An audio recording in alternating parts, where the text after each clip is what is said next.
When preparing to move to a new country for studies, one of the most important things on your to-do list is to find housing.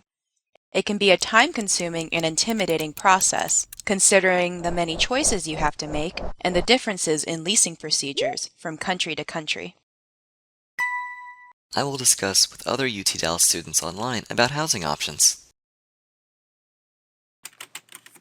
Hi, I am a new student at UT Dallas. I'm still in my home country and I have a lot of questions. Hi, I am a new student too. Nice to meet you.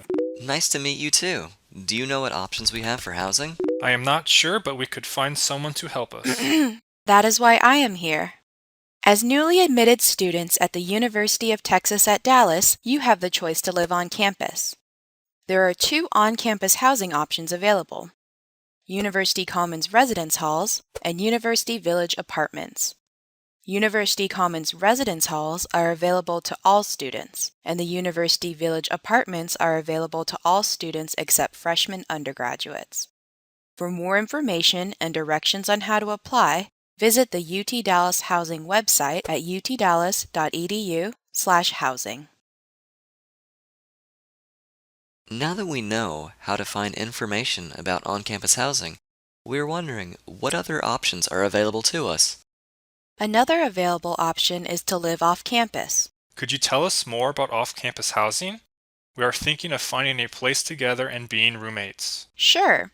Let's ask a current UT Dallas student who lives off campus to tell us what she did to find off-campus housing. What was your first step when you were looking for off-campus housing?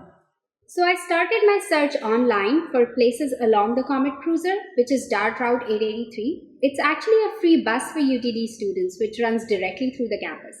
There are a lot of housing options along Comet Cruiser route, as well as along the bus lines which connect to it. But if you plan to buy a car, you can look even further. There are many apartment communities along the Comet Cruiser route. Let's follow the Comet Cruiser and see what to expect.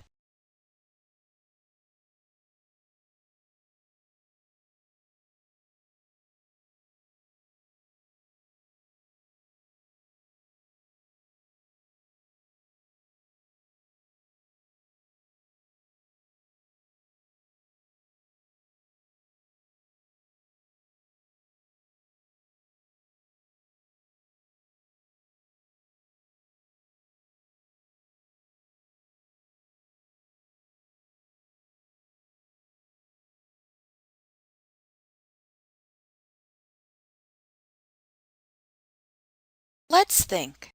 What else should we consider when choosing an apartment? What about asking another current UT Dallas student to help us with that? Yes. When you looked for apartments around campus, what did you consider? I tried to find an apartment that would meet all my needs. I checked the floor plans and I considered what amenities, utilities, and appliances were included with each apartment. I was really surprised when I was told that I would have a refrigerator, a stove, and a dishwasher included in the price of my rent. Off-campus apartments usually include appliances like a refrigerator, stove, and oven. However, apartments may or may not include appliances like microwave, washer, or dryer, amenities like swimming pool, gym, or business center.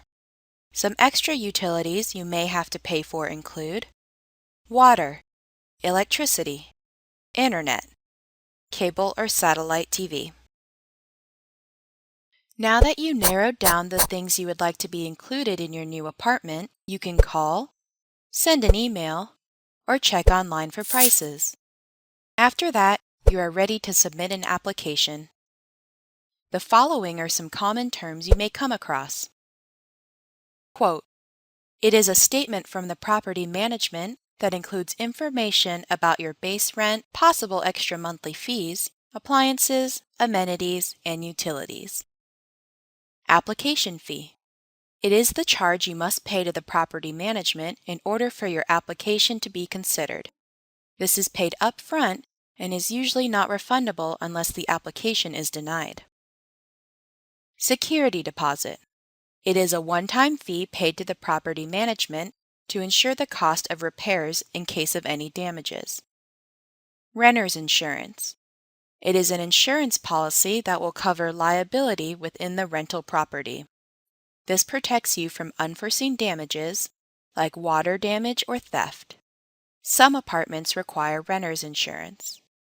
Lease, contract, and agreement can be used interchangeably to describe the binding legal document between yourself and the property management.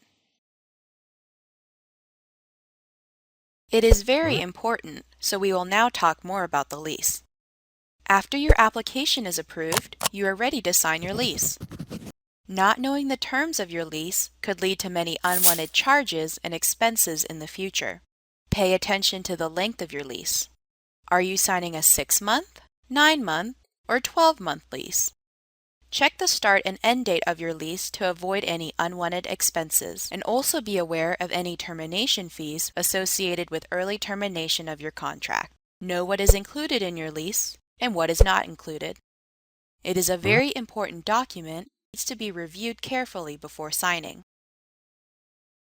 Now that you read your lease carefully and signed it, you are ready to move into your new home. Enjoy this new experience!